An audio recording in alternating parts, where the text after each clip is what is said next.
পুরি মানেই সেটার ভিতরে পুর থাকবে, আর লুচি তো সেটার ভিতরে পুর থাকে না। এটা হচ্ছে লুচি এবং পুরির মাঝামাঝি কিছু একটা। তবে এটার ঘ্রাণটা সবথেকে বেশি সুন্দর হয় এবং খেতে খুবই মজা। এই ধরনের খাবারগুলো যদি বাসায় করা যায় তাহলে খুব বেশি স্বাস্থ্যকর হয়। তো আমি ফার্স্টেই কিন্তু আপনাদেরকে দেখালাম কতটা মুচমুচে হয়েছে এবং খেতেও বেশ মজা। এটা সস দিয়ে খাওয়া যায় বা কোনো একটা আপনি তরকারি দিয়ে, মাংস, চিকেন যে কোনো ধরনের খেতে পারেন, বা এটা মিষ্টি, রসগোল্লা যে কোনো মিষ্টি আইটেম দিয়েও খাওয়া যেতে পারে। তো চলুন দেখে নেই। হ্যালো এভরিওয়ান, আসসালামু আলাইকুম। তো ফার্স্টই দেখলেন যে এখানে আমি হচ্ছে গিয়ে একটা ডাল নিয়েছি, এটা হচ্ছে বুটের ডাল। হ্যাঁ, এই বুটের ডালই নিলে ভালো হবে। মুসুর ডাল দিয়েও করা যায়, তাহলে বুটের ডালটার ঘ্রাণটা যে সুন্দর হবে এই জন্য বুটের ডাল নিয়েছি। তো বুটের ডালটা সেদ্ধ করা আমার ফ্রিজে ছিল, আমি সেদ্ধ করে ফ্রিজে রেখে দিই যখন যেটা দরকার হয় করতে পারি। তো যেহেতু ফ্রিজে ছিল সেদ্ধ করা, তো একটু আমার মিহি করতে কষ্ট হচ্ছিল, তাই আমি এই যে মাটির যে পিষনি মানে যেটা বলে আর কি, যেটা আমরা ভর্তা করি, এটা আমি আসলে ইউজ টু না এটার নামের ব্যাপারে। তো যাই হোক, এটা দিয়ে আমি পিষে নিচ্ছিলাম, সেখানে আমি ঘি দিয়েছি। হ্যাঁ, পরিমাণ মতো ঘি দিয়েছি। আপনি 1 টেবিল চামচ পরিমাণ বা 1.5 টেবিল চামচ যেরকম আপনি ময়দা দিতে চান। এখানে আমি দিয়েছি চিলি ফ্লেক্স, অল্প দিয়েছি যেহেতু আমার বাচ্চারাও আছে। লবণ দিয়েছি পরিমাণ মতো। এখানে চাট মশলা ইউজ করা যায় বা আরও কোনো মশলা দিতে পারেন, যেমন ধরেন ম্যাগি মশলা দিতে পারেন। এই ধরনের মশলাগুলো কিন্তু আপনি ইউজ করতে পারেন।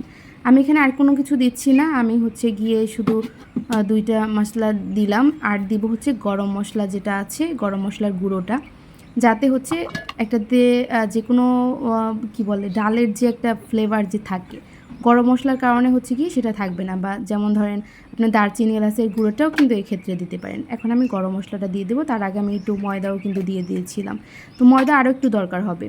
তো আমার মাঝখানে মনে হলো যে আমি গরম মশলার গুঁড়োটা দেইনি। তো চাট মশলাটা আমি সবসময় দেই, তো আমি দিলাম না। আমার বাচ্চাদের দুজনেরই শরীরটা বেশি একটা ভালো না, ওরা এই মুহূর্তে আসলে অত বেশি মশলা টশলার জিনিস হয়তো পছন্দ নাও করতে পারে, এইসব ভেবে দিলাম না। তো এটা কিন্তু এখন আমি মথামতির যে কাজটা করে নেব। যতটুকু পানির দরকার হবে আস্তে আস্তে দিয়ে এটাকে একটু অয়েল ব্রাশ করে আমি একটা ভিজা কাপড় দিয়ে 1 ঘন্টা রেস্টে রেখে দিয়েছিলাম। তারপরে 1 ঘন্টা পরে বিকেলবেলা আমি হচ্ছে গিয়ে এটা হাত দিয়ে যেরকম করলাম আর কি, এটা আসলে দেখার বিষয়। আর আমি আমার থালাটা একটু অয়েল ব্রাশ করে নিয়েছি, আর এই যে এভাবে চেপে রেখে দেব।